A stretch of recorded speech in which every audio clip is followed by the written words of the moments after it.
drame de l'Afrique, c'est que l'homme africain n'est pas assez entré dans l'histoire.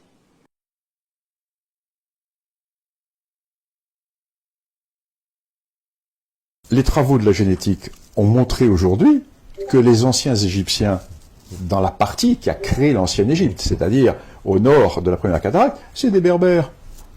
Ce sont des Berbères. Ils n'ont rien à voir avec les populations nubiennes. On a par les études génétiques, on sait très bien quelles sont les populations. Donc, si tu veux, le problème de... Question pour ceux qui ne le savaient pas déjà, Toutankhamon, est-ce que le célèbre pharaon était noir ? Eh bien, c'est justement la question, on va dire, problématique par rapport aux égyptologues occidentaux qui soutiennent qu'il était blanc ou qu'il était métis. Et pour nos auditeurs comme ça, alors comment on pourrait se représenter Akhenaton ? Eh bien, comme un homme normal, tout simplement, mais un homme à peau noire. Hein. N'oublions pas que les Égyptiens avaient une peau noire dans l'Antiquité. Ils l'ont toujours un petit peu maintenant, mais ils l'ont perdu au fur et à mesure des passages des populations sur le sol égyptien. Mais le peuple égyptien, je déteste cette expression négroïde parce qu'elle a des connotations raciales lamentables. Malgré tout, c'est une réalité biologique. C'est très utile pour les politiques qui voulaient le pouvoir. C'est très utile de dire que le noir descend de son cocotier et qu'il est proche de l'animal, qu'il n'est pas évolué, comme disait François. C'était vraiment très, très pratique. Et quand ils vont, toute la clique de Napoléon se retrouve en Égypte. En Égypte, il y a ce magnifique sphinx que l'on voit.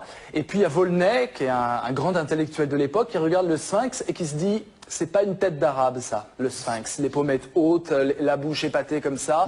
Il regarde les coptes autour et il se dit c'est un croisement entre un noir et un blanc. Enfin, il y a quelque chose de négroïde dans le sphinx. Et évidemment, tout ça, ça a été étouffé. C'est dans ses écrits. Hein, Volney dit le sphinx est noir. Enfin, le sphinx est plus proche du noir que de l'arabe. C'est ce qui est logique puisque les arabes sont venus largement après la fin de l'Empire égyptien. Dites-le aux téléspectateurs. Non, pour moi, Toutankhamon, mais quand on voit ses parents, c'est ce qu'on appelle un kamite aujourd'hui, un Remetou de l'Égypte antique, parce que les Égyptiens anciens, c'est un Africain noir, comme on veut, mais il s'était donné des noms.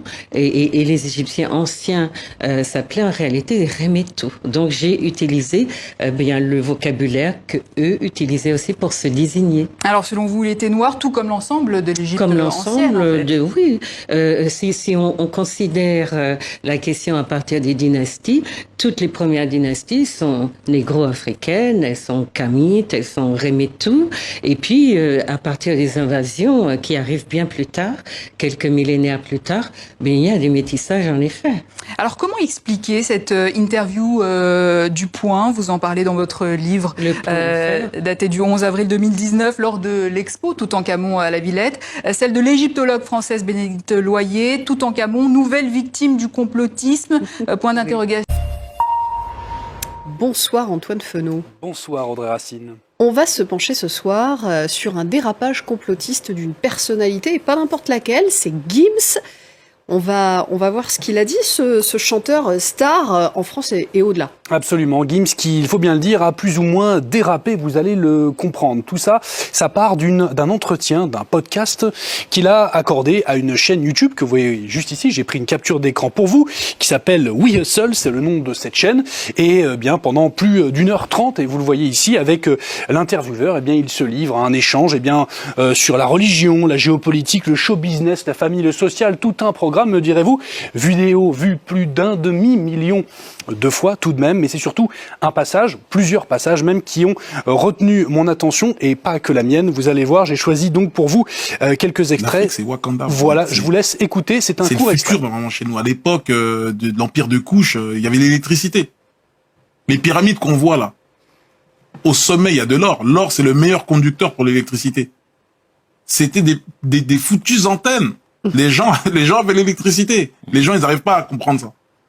Voilà, les gens n'arrivent pas à comprendre ça et visiblement ils ne sont pas les seuls car vous avez compris donc un propos ouvertement complotiste de Gims qui nous dit, eh bien là vous l'avez entendu, que les pyramides de l'Égypte antique étaient recouvertes d'or et servaient à conduire de l'électricité que les Égyptiens avaient déjà découvert, rien que ça à l'époque. Ça continue sur le même acabit avec des affirmations comme quoi des hommes et des femmes à la peau noire auraient peuplé l'Europe avant les Européens et qu'il existait des chevaliers noirs que les historiens ont ont décidé de supprimer... Il y a 8000 ans, les populations installées en Europe étaient noires. Alors ça, c'est quand même connu. Et c'est pas vraiment une très grande surprise. D'ailleurs, c'est pas même un fait caché par les historiens. L'article que Gims mentionne, il fait que relayer des articles scientifiques qui sont consultables par tout le monde. Il n'y a rien de caché. Alors, ça va être complexe quand même de résumer l'histoire en 2 minutes. Mais Homo sapiens, de base, il est noir de peau. Ça, c'est une réalité. Donc, quand les vagues de migration d'Homo sapiens arrivent en Europe il y a 40 000, 45 000 ans, eh ben oui, ils étaient noirs de peau. Après, on a de plus en plus d'études qui nous montrent que cette pigmentation de la peau, elle s'est maintenue encore pendant des milliers d'années. Et oui, il y a 10 000 ans, en Europe de l'Ouest, tous les Européens, dont les archéologues ont pu étudier l'ADN, sont noirs de peau. Égyptienne pharaonique, ce qui nous émerveille tant, a été bâtie par des hommes qui avaient un taux de mélanine assez élevé, qu'il y a même une science qui s'est constituée, qu'on appelle les africanistes, qui existe encore aujourd'hui. Quand vous allez au Louvre, vous avez affaire à des africanistes. C'est quoi les africanistes? Ce sont des blancs spécialisés des noirs, spécialisés de l'Afrique, et qui nous disent à longueur de page, oui, mais c'était pas trop des noirs, non. Parce que dans les années 30, on pensait que c'était évidemment des caucasiens qui avaient créé l'Empire égyptien, puis qui étaient repartis dans le nord. C'était tellement... La plupart des historiens avaient considéré que les civilisations du monde se trouvaient en Égypte, au Moyen-Orient, en Mésopotamie, en Grèce ou à Rome. Et que dès qu'on parlait de l'Afrique noire, on considérait que c'était un pays de barbares. Et tout à coup, de s'apercevoir que ces habitants étaient capables de créer des statues d'une qualité pareille. Et nous avons eu la chance, au travers de cette cachette, de comprendre tout cela d'un seul coup. Alors bien sûr, aujourd'hui, je dirais pas qu'on a oublié la découverte de la statue. Au contraire, elle reste encore très marquée. Mais on a découvert des villes plus anciennes.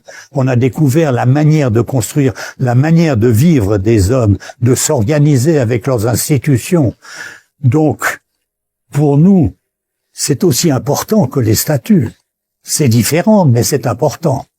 C'est l'ouverture au monde d'un immense territoire qui était considéré comme sauvage et qui devient un territoire extraordinairement sophistiqué et complexe et qui apporte des éléments fondamentaux sur l'histoire de l'Afrique. Une forme identique de cette technologie employée en Égypte il y a 5000 ans a été utilisée par Nikola Tesla, un inventeur de technologie électrique au début des années 1900, dans une tour qu'il a construite aux États-Unis. Tesla, l'inventeur de la technologie électrique fondamentale telle que le courant alternatif, le moteur électrique, la radio, le laser ou le radar, a réussi à transmettre simultanément les sons et les images entre les continents dans la tour Wardenclyffe qu'il a construite entre 1901 et 1917. Il a utilisé une source électrique extérieure et s'est même servi de la technologie de transmission d'énergie sans fil.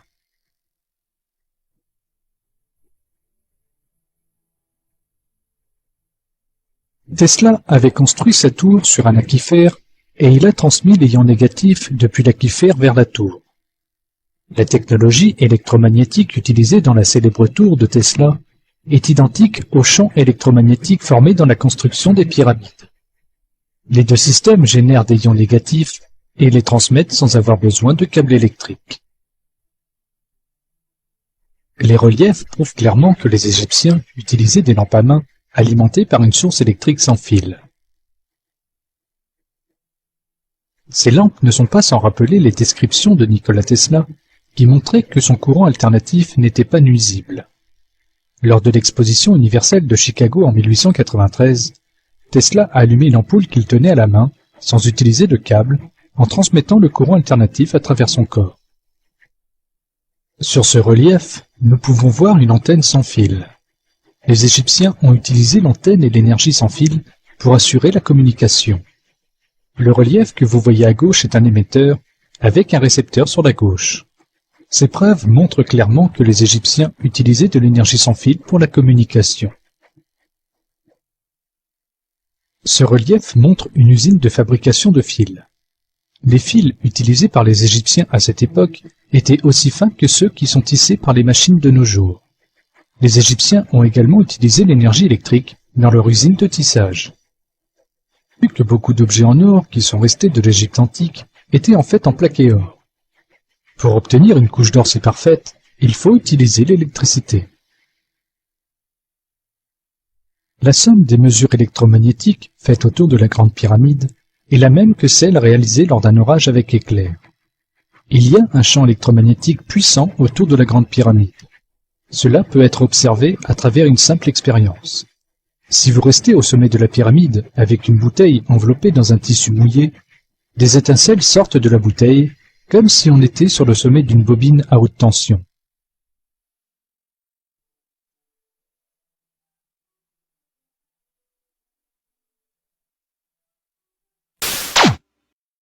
Quel est l'homme qui a découvert l'électricité?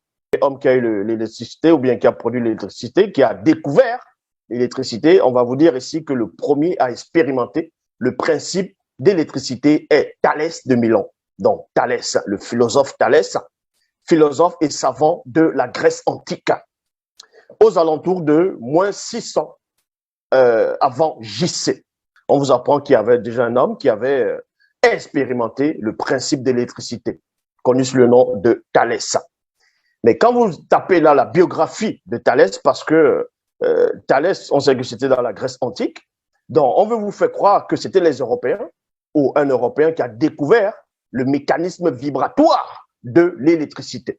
Et que avant cette découverte, il n'y avait pas d'électricité en Afrique, il n'y avait pas aucune personne, aucun homme n'a pu découvrir tout simplement expérimenter le principe de l'électricité en Afrique. Donc, en cela, ils vont venir se moquer de Gims un peu partout dans les médias, dans les réseaux sociaux, en disant que mieux vaudrait pour toi de chanter, tu ne peux pas entrer dans la science, tu ne peux pas savoir ce qui s'est passé dans les temps d'autrefois. Avant de vous démontrer, une bonne fois pour toutes, s'il y a eu l'électricité en Afrique ou pas, on va d'abord s'arrêter sur ce fameux Thalès, parce que, comme je dis, c'est quelqu'un qui, selon sa biographie, avait une grande connaissance, a apporté beaucoup en Europe, même beaucoup dans le monde. Mais la question de savoir, quand on parle de la connaissance d'une personne, quand on parle de son instruction, il faut d'abord voir la source de son savoir, la source de sa connaissance. Pour cela, toujours dans la même biographie de ce Thalès, de Milan, on vous dit ici, philosophe de la nature, il passe pour avoir effectué un séjour en Égypte, où il aurait été initié aux sciences égyptiennes. Donc, on vous apprend que Thalès est bel et bien allé en Afrique, donc en Égypte, et c'était des Noirs, parce qu'ils vont venir changer l'histoire. Bon, c'était des Noirs, de même qu'il y a eu d'autres, les Pythagore, et ainsi de suite, mais ils ne sont pas des Thalès. Il est bel et bien allé en Afrique, il a été initié par les Égyptiens, donc par des Noirs, des Africains, dans une grande science, et c'est là-bas qu'il a appris beaucoup de choses. Et aussi chez les Babyloniens. Et j'avais déjà démontré que la Babylone antique, c'était dans l'Afrique ancestrale. Contrairement, ils vont dire en Irak, ils vont changer les lieux de naissance, et ainsi de suite. Donc, vous voyez que Thalès, selon les historiens, ils vont vous dire que c'était le premier homme, la première personne, en tout cas européenne, qui avait expérimenté le principe de cité. C'est qu'il a appris toutes ces choses en Afrique. Ici, nous allons parler de l'électricité, l'origine même de l'électricité en Afrique. Il y avait bel et bien eu l'électricité en Afrique. Gims, en tout cas, dans ses propos qu'il y avait l'électricité en Afrique, dans l'Antiquité, ceci était vrai. Et même au-delà même de l'Antiquité, il y avait déjà l'électricité en Afrique. On va vous le démontrer.